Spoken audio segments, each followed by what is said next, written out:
श्रीमंत सुधाकर पंत परिचारक हे नाव जेव्हा आपल्या कानी पडतं तेव्हा आपल्यासमोर उभी राहते ती पांडुरंगाची मूर्ती. गोरगरीब भक्तांसाठी 28 युग कटेवर उभा राहिलेल्या पांडुरंगाचं प्रत्यक्ष दर्शन आपल्याला झालं नाही, परंतु श्रीमंतांच्याच रूपानं पंढरी नगरीत जनतेची सेवा करीत असलेला पांडुरंग आपण पाहिला. घराण्याची वर्षानुवर्ष चालत असलेली सेवेकऱ्याची परंपरा जोपासण्यासाठी श्रीमंतांनी जनसेवेचं व्रत अंगीकारलं. पंतांचा जन्म हा 5 ऑक्टोबर 1935 रोजी दुर्गाष्टमीच्या दिवशी पंढरपूर येथे झाला. 1958 साली सर्वोदय संमेलनामध्ये अग्रभागी राहून आपल्या राजकीय जीवनाचा श्रीगणेशाच त्यांनी केला. पंचायत समिती, जिल्हा परिषद यासारख्या राजकीय क्षेत्रात सहभागी होऊन सामाजिक कार्याचा आरंभच श्रीमंतांनी केला. सामान्य जनता केंद्रबिंदू मानून माणसाचा धागा ते विणत गेले. दिवाळखोरीच्या उंबरट्यावरील भीमा साखर कारखान्याला जिल्ह्यात उच्चस्थानी नेले. 700 कोटी तोट्यात असलेल्या एसटी महामंडळाला ऊर्जितावस्था आणून 150 कोटी नफ्यात आणण्याचे काम सुधाकर पंतांनी केले. विठ्ठल सहकारी साखर कारखाना उभारणीत महत्त्वपूर्ण योगदान त्यांनी दिलं. 1993 साली श्रीपूर येथील श्री पांडुरंग सहकारी साखर कारखाना विकसित करून कारखान्याचे माध्यमातून त्यांनी शेतकऱ्यांच्या घामाला योग्य मोल दिला. सलग 25 वर्षे शेतकरी बांधवांना उच्चांकी दर देणारा, सर्वोच्च FRP दर घोषित करून वेळेवर दर देणारा सोलापूर जिल्ह्यातीलच नव्हे तर अवघ्या महाराष्ट्रातील कारखाना असा पांडुरंगाचा लौकिक पंतांनीच निर्माण केला. कारखान्याचे विस्तारीकरण, वीज निर्मिती, आसवानी प्रकल्प उभे केले. कार्बन क्रेडिट मिळवणारा राज्यातील पहिला सहकारी साखर कारखाना हा ठरला. पंढरपूर अर्बन बँकेचा शाखा विस्तार, व्यवसाय वृद्धी वाढवून बँक लोकाभिमुख केली.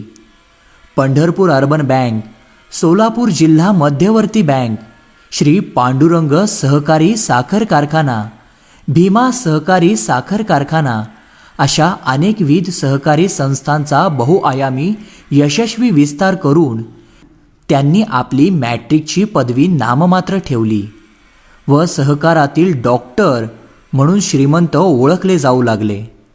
गोष्टीतल्या मिडास राजाच्या कथेप्रमाणे त्यांनी ज्या ज्या संस्थांना हात लावला त्यांचे सोनेच झाले.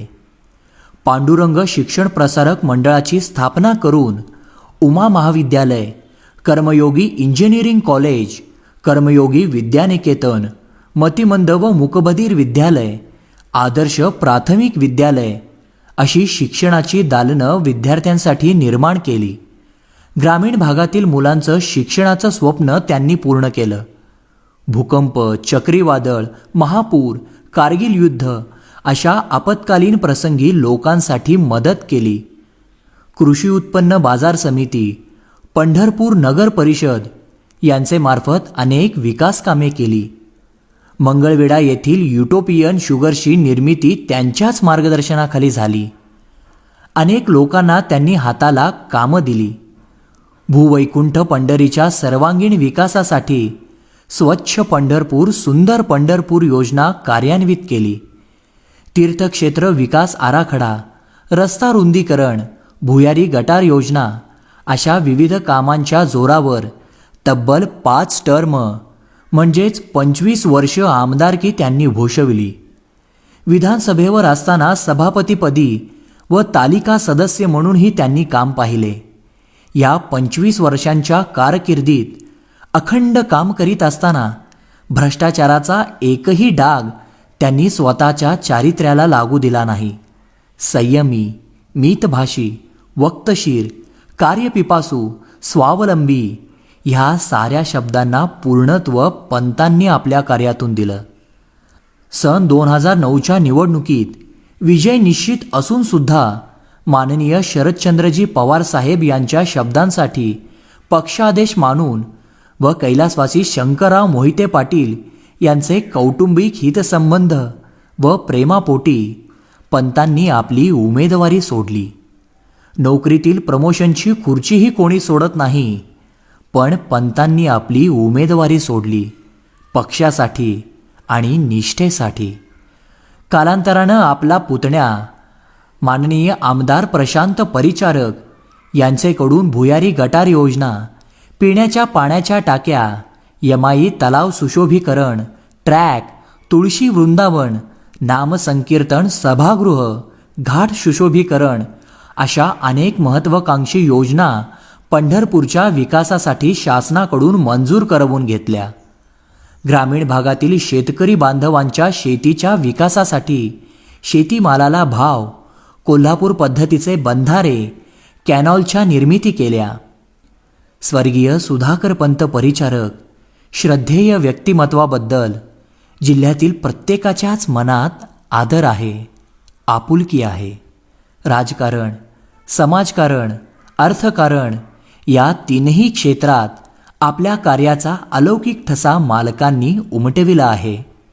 एखाद्या नेत्याचे नेतृत्व गुण हे अनेक वर्ष समाजासाठी केलेल्या कामांमधून जोडलेल्या लोकसंग्रहातून सिद्ध होत असतं, असंच म्हणतात.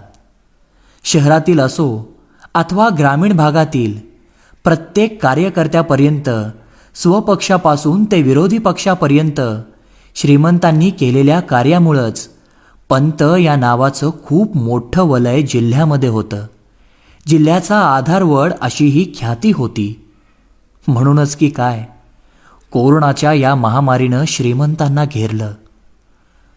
पंढरपुरातीलच नव्हे तर जिल्ह्यातील अनेक गावांमधून प्रकृती सुधारणेसाठी अनेकांनी आपले देव पाण्यात ठेवले. त्यांच्या प्रकृती स्वास्थ्यासाठी मंदिर, मस्जिद येथे प्रार्थना लोकांनी केल्या, पण त्याला यश आले नाही. देवाचा दरबार श्रीमंतांविना अधुरा होता. कोरोना जिंकला, मालक पराभूत झाले. परिचारक कुटुंबियांनाच नाही तर जिल्ह्याला पोरके करून मालक 17 ऑगस्ट 2020 रोजी अनंतात विलीन झाले. तालुका हळहळला. कोरोनाच्या महामारीमुळे थोरल्या मालकांचे अंतदर्शनही आपल्याला घेता आले नाही.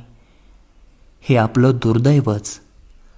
थोरल्या मालकांच्या कार्याचा वर्तुळ खूप विस्तारलेला आहे. विरोधकांनाही हेवा वाटावा असे श्रीमंत मनाचे फक्त पंतच होते. या व्यक्तिमत्वाचे असे अनेक पैलू आहेत की त्यांचा वेधही घेणं अशक्य आहे. पण एक बाब मात्र खरी की पंतांशिवाय जिल्ह्याचा इतिहास पूर्णच होऊ शकणार नाही आणि त्यांच्या आदर्श वर्तणुकीतून वाटचाल करीत राहणं हीच त्यांना आदरांजली ठरेल. हीच त्यांना आदरांजली ठरेल. श्रीमंत सुधाकरपंत परिचारक यांच्या 85व्या जयंतीनिमित्त त्यांच्या पवित्र स्मृतीस विनम्र अभिवादन.